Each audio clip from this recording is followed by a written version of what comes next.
Hello guys, आज हामी corporate finance को chapter 2 short term financing chapter 2 पढ़ने छौं। इस चैप्टर को नेपाली अल्पकालीन वित्त व्यवस्थापन हो। इस चैप्टरबाट कम्तीमा 12 मार्कको र बढीमा 17 मार्कको नम्बरिकल क्वेशन्सहरू आउने गर्छ।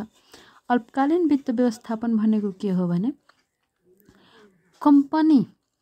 कुनै पनि कम्पनी सञ्चालन गर्ने सिलसिलामा आवश्यक पर्ने फन्ड्सहरू को 1 वर्ष अथवा 1 वर्षभन्दा कम समय अवधिको लागि जुटाउने कार्यलाई शॉर्ट टर्म फाइनेंसिङ भनिन्छ। शॉर्ट टर्म फाइनेंसिङबाट 2 मार्कको क्वेशन्सहरू थ्योरी आउने गर्छ, जुन यहाँ प्रस्तुत गरिसकेको छु। इम्पोर्टेन्ट क्वेशन्सहरू यहाँ प्रस्तुत गरिसकेको छु म। यसमा के हुन्छ भने 2वटा कुराहरू हामीलाई पढ्नुपर्ने हुन्छ।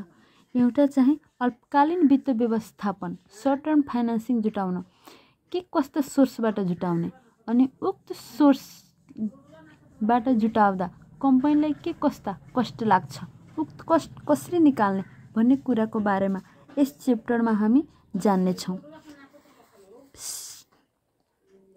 Source of short term finance. Short term फाइनेंसका 2वटा सोर्सहरू रहेको छ, अनसिक्योर सोर्स र सिक्योर सोर्स।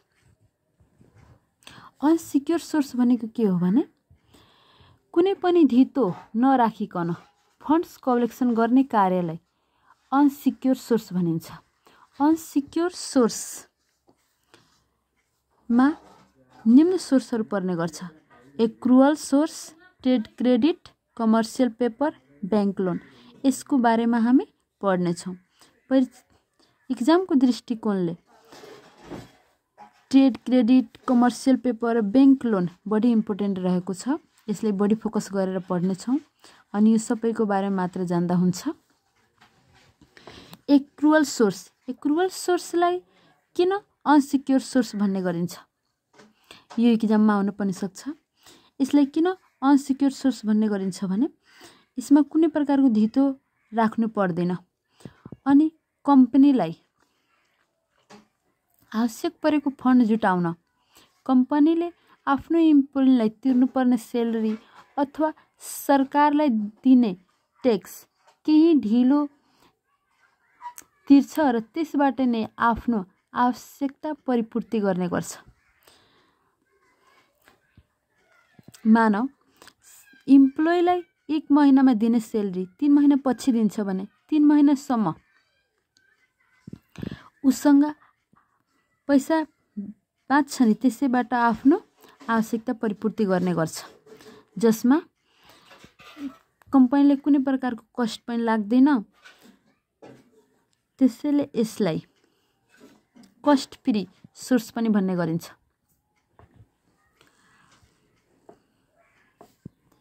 अर्को सोर्स के रहेको छ भने ट्रेड क्रेडिट। ट्रेड क्रेडिट भनेको के हो भने कम्पनीलाई पैसाको आवश्यकता भएमा आवश्यक सामग्रीहरू सप्लायरबाट उधारोमा खरिद गरेर वित्तीय आवश्यकता परिपूर्ति गर्ने गर्छ।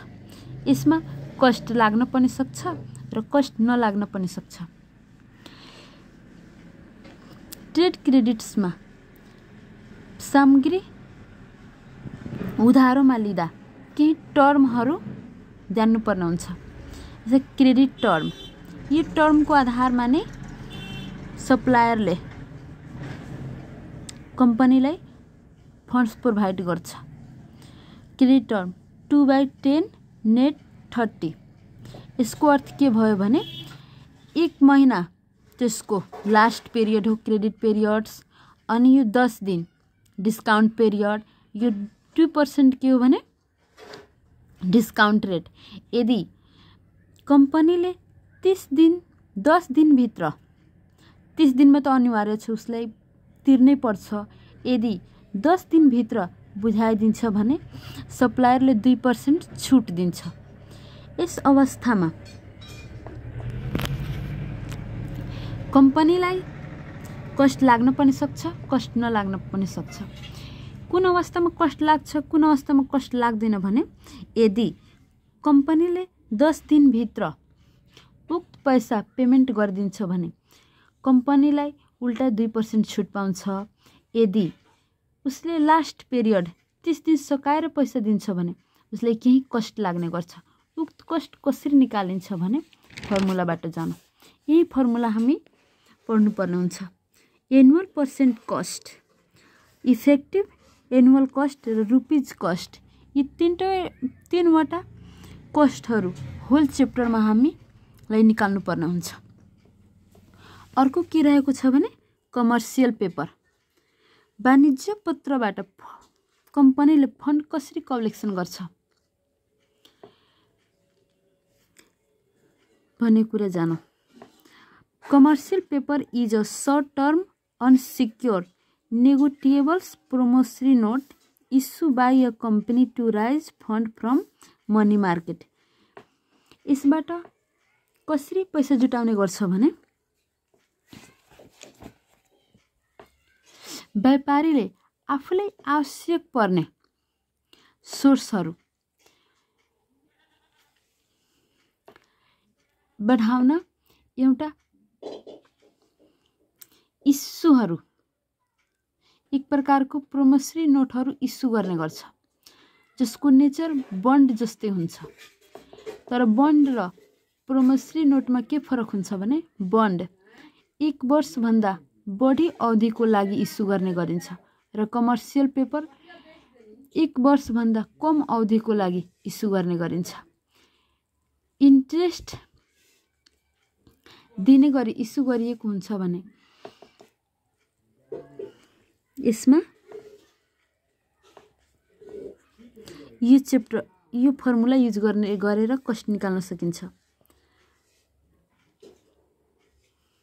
र डिस्काउन्ट दिने गरी इस्यु गरिएको हुन्छ भने यो फर्मुलाबाट कस्ट निकाल्ने गरिन्छ। Effective cost of commercial paper को फर्मुला रहेको छ 1 + APC/M होल पावर M - 1। त्यस्तै rupees cost of commercial paper, rupees cost of commercial paper को कसरी निकाल्ने भने यसबाट निकाल्न सकिन्छ। यदि रिइन्भेस्टेड दिएको छ भने यहाँसम्म लेख्ने, यदि दिएको छैन भने मात्र यहाँसम्म भइपुग्छ। जस्तै बैंक लोन, बैंक लोनबाट कम्पनीले कसरी आफ्नो फन्ड्सलाई म्यानेज गर्छ भन्ने कुरा यहाँ 3-4वटा कुरा पढ्नुपर्ने हुन्छ। यसमा simple interest loan, simple interest loan भनेको के हो भने कम्पनीले सावा र ब्याज एकैचोटि अन्तिम पटक दिने गर्छ, त्यसलाई सिम्पल इन्ट्रेस्ट लोन भन्ने गरिन्छ। यो निकाल्न annual interest by loan minus CB, CB को अर्थ के हुन्छ भने कम्पेन्सेटी ब्यालेन्स। यो क्वेशन्समा दिएको हुन्छ भने घटाउने, दिएको हुँदैन भने नघटाउने। यदि लोनको पिरियड ठेक 1 वर्ष छ भने APC नै EAIR भइहाल्छ। तर 1 वर्षभन्दा कम अवधिको छ भने EAIR यस फर्मुलाबाट निकाल्ने गरिन्छ। त्यस्तै डिस्काउन्ट लोन, डिस्काउन्ट लोनबाट कम्पनीले कसरी फन्ड कलेक्सन गर्छ भने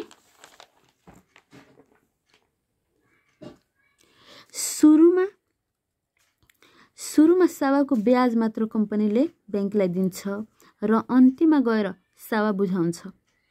त्यो के हो? Discount loan. डिस्काउन्ट लोनमा एनुअल पर्सेन्टेज कस्ट निकाल्न annual interest by loan minus interest minus CB यो फर्मुलाबाट निकाल्ने गरिन्छ। पहिला जस्तै छ, यदि 1 वर्षभन्दा लोनको पिरियड यदि 1 वर्ष ठेक छ भने APC नै EAIR भइहाल्छ। यदि 1 वर्षभन्दा कम समय अवधिको लागि छ भने EAIR को निकाल्न यो फर्मुलाको युज गर्ने गरिन्छ।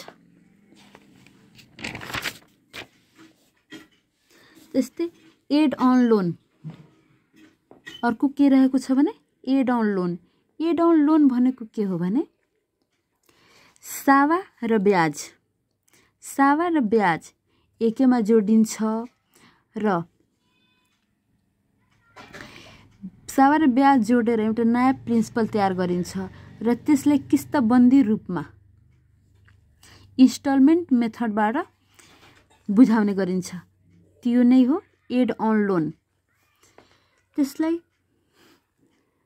निकाल्न एमाउन्ट अफ इन्स्टलमेन्ट्स उक्त किस्ताहरू कस्ट निकाल्न यो फर्मुला प्रयोग गर्ने गरिन्छ। यो मात्र फर्मुला बुझौँ, हिसाब गर्दा जानिन्छ। यसमा एप्रोक्सिमेट एनुअल रेट निकाल्न भन्यो भने इन्ट्रेस्ट बाई लोन बाई 2 × 100 यो फर्मुलाको प्रयोग गरेर निकाल्ने गरिन्छ। अर्को के रहेको छ भने लाइन अफ क्रेडिट LOC यो पनि अनसिक्योर सोर्स रहेको छ।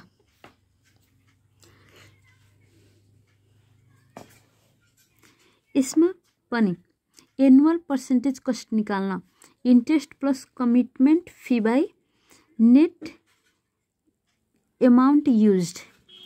यो लाइन अफ क्रेडिट के हो भने ब्याङ्कले एउटा सम्झौता गरेको हुन्छ, लिखित पत्र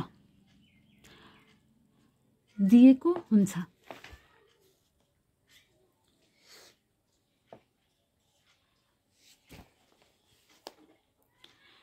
यदि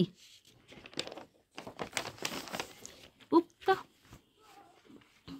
लिखित पत्रलाई कम्पनीले युज गर्छ भने कस्ट लाग्छ, युज गर्दैन भने कस्ट लाग्दैन।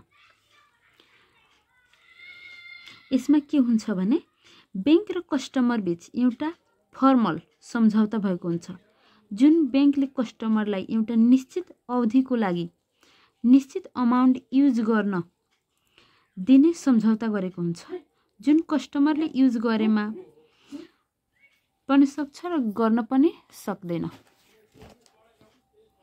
यदि युज गर्छ भने उसलाई इन्ट्रेस्ट दिनुपर्छ, युज गर्दैन भने कमिटमेन्ट फी तिर्नुपर्ने हुन्छ। हिसाब गर्दा जान्ने गरिन्छ। र इफेक्टिभ कस्ट निकाल्न 1 + APC/M को होल पावर M - 1 यो फर्मुला युज गर्ने गरिन्छ। रुपिज अफ कस्ट LOC मा रुपिज अफ कस्ट निकाल्न यो फर्मुलाको प्रयोग गर्ने गरिन्छ। अब हामी अर्को च्याप्टरमा अर्को पार्टमा हिसाबहरू सोलुसन गर्दा छुटेका फर्मुलाहरू लेख्ने, बुझ्दै र बनाउँदै जानेछौँ।